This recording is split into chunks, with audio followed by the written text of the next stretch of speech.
Que ces paroles de Torah soient à la mémoire de Shlomo ben Rivka, qu'aujourd'hui on se lève de son deuil, mon cher oncle, Zichrono Livracha, pour la guérison de Moshe ben Rivka, de Daniel ben Rivka, de Nissim ben Rivka, Ruth Mesodi bat Rivka, pour la guérison de Eliyahu Hananel ben Ruth Mesodi et pour la guérison de Daniel Tamar Atou bat Fortuné, de Moshe Refaï Nissim ben Kamil.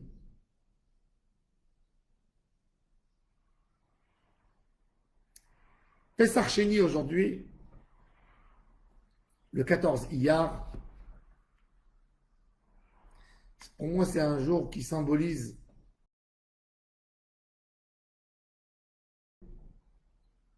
de Ham Israël de se coller à Hashem Yitbarach. Une volonté exceptionnelle des hommes qui ont raté le Pessah et qui disent on s'en passe pas de Pessah, on veut être proche d'Hachem, on veut faire une mitzvah et Hachem leur donne. Et rajouter par l'amour de ses enfants qui ont demandé une mitzvah, ben Hachem a ajouté dans le nombre des mitzvot qui composent les 613 mitzvot, on a une mitzvah que l'être humain a demandé, Dieu lui a donné. C'est la merveille de Pessah Sheni. Mais moi je veux parler aujourd'hui de la Sfirat HaOmer qui est dans notre paracha.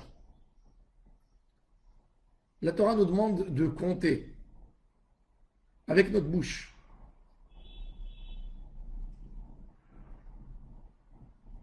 Même la femme, elle compte ses jours de pureté pour se purifier et être avec son mari. La Torah a dit à propos de la femme, Vesafrala, Shivat Yamim, elle devra compter. Et à propos de Sirat HaOmer, Usfartem Lachem, Mimachorat HaShabbat, Sheva Shabbatot Yemimot Yena, Ad Mimachorat HaShabbat HaShevi'it, Tisperu 50 Yom. Il y a le mot Usfartem, Tisperu, Shiva Shavuot, Tisporlach. C'est quoi le chiffre? Pourquoi c'est important de compter? Alors, on va rentrer un peu dans des sujets profonds et fins.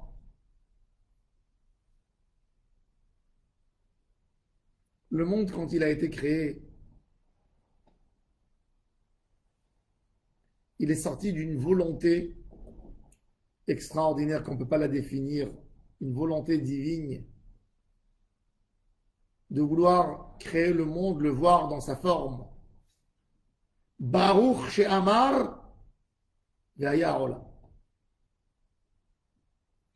La volonté, c'est ce qui se cache derrière toute merveille qu'on voit. Des fois, vous pouvez aller voir un château, un palais, un gratte-ciel. L'architecte qui a fait ce château, ce palais, ce gratte-ciel, il avait devant lui une terre nue. Une terre, un bout de terre, ou un ancien bâtiment qui a été démoli pour construire. Quand lui vient, vous voyez un ancien, un vieux bâtiment abîmé, une ruine, même pas de ruine. Et lui, il voit devant lui un gratte-ciel dans son imagination. Un gratte-ciel, un palais, un château dans la tête, dans l'imagination, dans la pensée.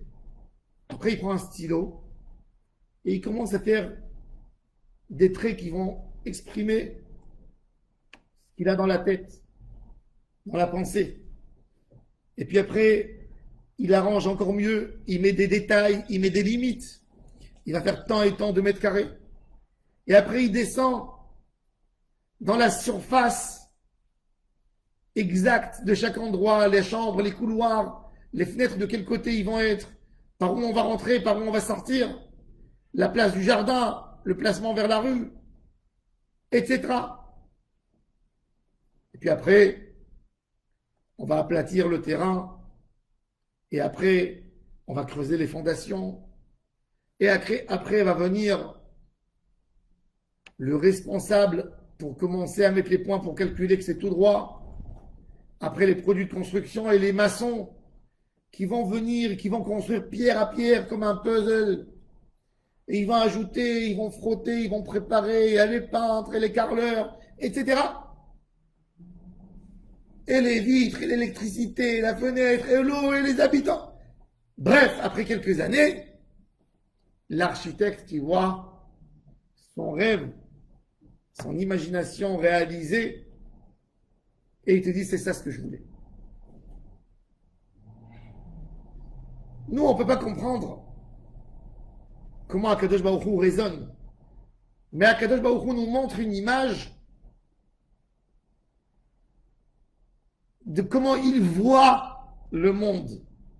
Akadosh Baruch Hu, quand il a eu cette volonté, cette pure volonté de créer un être humain, il l'a vu. Qu'est-ce qu'il a vu? Il a vu une merveille d'un être humain qu'il va passer ce qu'il va passer et il va le choisir et il va se rapprocher de lui. Avec tous les empêchements qu'il aura dans sa vie, il va dire Adonai ou Elohim, Adonai ou Elohim. Dieu est le maître de l'univers. C'est ça ce qu'Akadosh Baruch Hu a voulu. C'est ça le dessin qu'il s'est fait avant tout ce qu'il y avait dans ce monde.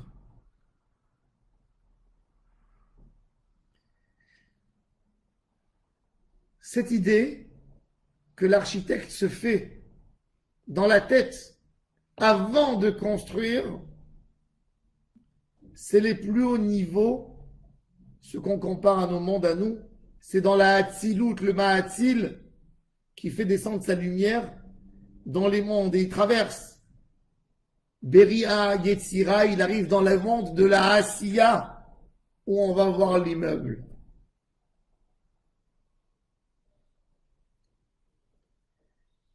Un homme, quand il a dégradé l'homme, il a fait autant de mal. Il a détruit le monde à tous ses niveaux. Du monde de la Asiya, il a fait monter plus haut les dégâts, puisqu'il n'a pas utilisé comme il fallait utiliser ce que Dieu lui a donné, lui a mis en main propre. Il n'a pas utilisé d'une bonne manière.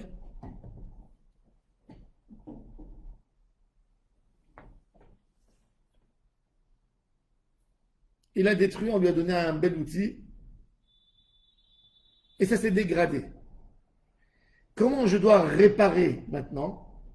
Si je veux purifier le monde de la Zadeh, je dois reprendre et purifier du moment, du niveau de la pensée. Ou Sfartem Lachem, compter, s'attendre à quelque chose, c'est de refaire le même parcours que Dieu a eu quand il a voulu créer le monde comme cet architecte. De réessayer d'imaginer de nouveau à quoi je m'attends. De vouloir faire le même parcours que nos parents, de recevoir le fameux jour de Shavuot, la Torah, et de voir comment elle agit sur nous, c'est exactement refaire le même parcours que le Créateur a fait avec l'univers. Ça, c'est Sfirat HaOmer. Je suis dans une situation où le premier jour du Homer, j'amène de l'orge. Je suis un animal. C'est la nourriture des animaux, l'orge. Et je vais attendre le 50e jour où j'amène 2 pains, où j'amène quelque chose qui est apte, qui est bon pour un humain. Mais j'ai le rêve, c'est 49 jours, comment je vais me voir?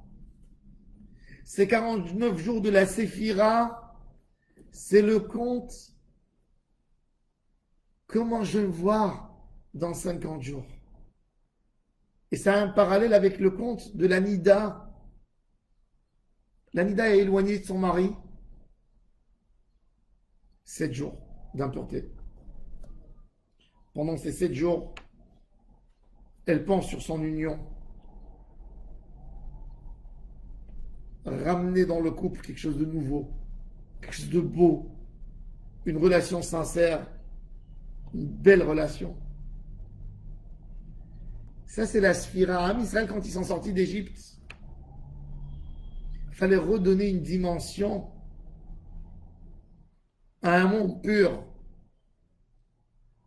Nous qui baignent dans le monde du matérialisme, on a besoin d'essayer de s'imaginer un monde pur dans toutes ses dimensions, où on aurait voulu vivre. Alors bon, il y a la réalité de la vie où tu vis, tes problèmes de parnassa, ton quotidien, ton shalom baït, tes histoires, tes factures, bref, tout ce qu'un homme a dans une vie courante dans le monde. Mais un homme doit s'arrêter de vouloir créer un monde pur qui est dans son esprit, un monde spirituel, un monde où j'aurais voulu vivre dans la réalité. Il n'est pas toujours réel ce monde. Un monde où j'aurais voulu être un serviteur d'Hachem. Un monde simple, sans tentation. Un monde où je suis jour et nuit dans les mains de mon Créateur. J'attends ses baisers, comme il dit Shlomo HaMelech dans Shir HaShirim. Semolo tachat leroshi, vimino techabekeni. Le chant, c'est une manière extraordinaire d'arriver là. Le chant, il est surréel, il veut nous amener dans un monde pur, dans un autre monde, où une rose signifie l'amour, où les vagues signifient les épreuves, où le cœur devient tellement grand qu'au lieu qu'il soit en nous, il nous entoure. Ça, c'est le monde spirituel. Ça, c'est le monde de la Kedusha. Un monde qui n'est pas limité par des barrages. Un monde pur. Un monde pur. C'est ce monde. C'est ce monde qu'on demande. Ce monde de Kedusha. Ce monde qui n'a pas de limite. Qui n'est pas limité à un corps, à des limites physiques. Un monde où je peux exprimer ma volonté à aimer Hachem, à le servir sans compter les heures, à être devant lui. Ça, c'est Sfirat HaOmer. Et c'est pour ça que dans la Sphira, on a 7 semaines pour renforcer et pour purifier les mondes quand ils sont descendus, les sphères. On a les 3 premières sphères qui sont complètement spirituelles et les 7 d'en bas qui descendent dans le monde matériel. De vouloir recomposer de nouveau chacun son monde spirituel. Comment j'aurais voulu, moi, mon monde, quelle relation, quel type de relation je voudrais avoir, moi, profondément, moi, avec Hachem Yitbarach. Ça, c'est la avoda de Sfirat HaOmer.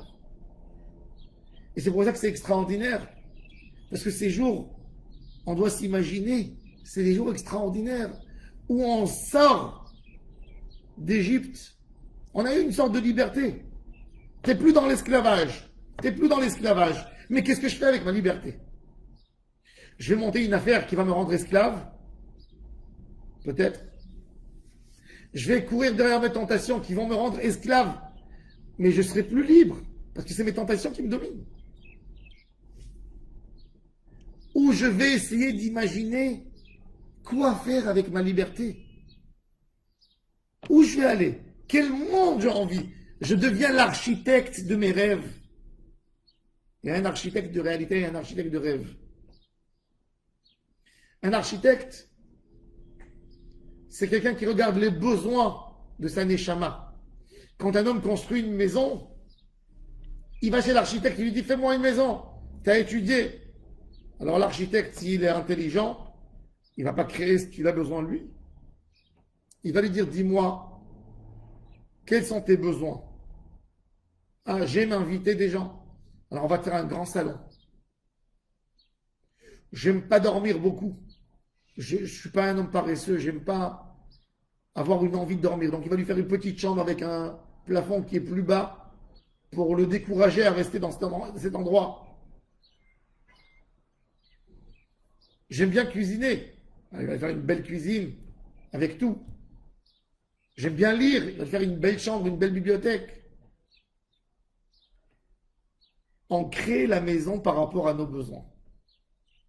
Sfirat HaOmer, il y a les 7 sphères qui vont nous aider à comprendre qu'est-ce que nos Neshamot ont besoin vraiment.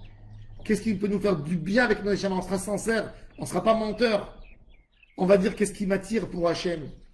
Qu'est-ce qui me gêne dans notre relation. Quelles sont mes tentations qui me séparent d'Hachem. Et qu'est-ce qui peut m'aider à me rapprocher. Et selon ça, on va créer une nouvelle maison. Un nouveau monde. Ça, c'est Sfirat HaOmer. Vouloir créer quelque chose de beau. Et ça, c'est plus grand que tout. Parce que c'est la pensée de l'architecte avant de faire le plan, avant de faire les traits, et avant que les maçons commencent. Il faut qu'il y ait cette idée au début. C'est la sphira qui donne la force dans tout. Ça, c'est l'idée principale de Sfirat HaOmer. Ramener les mochines, comme il dit Rabbeinu Hari, trouver le cerveau, l'imagination, le côté où on va renforcer l'idée d'où on veut vivre.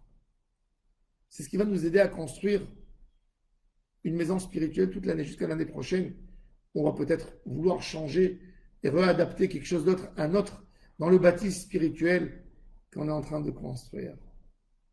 Voilà, j'espère que ce shiur nous a ouvert un peu les yeux pour comprendre à quoi s'attend de nous Akadosh Baruch Hu dans ces jours merveilleux de Sfirat HaOmer. Je vous souhaite à tous et à toutes une excellente journée.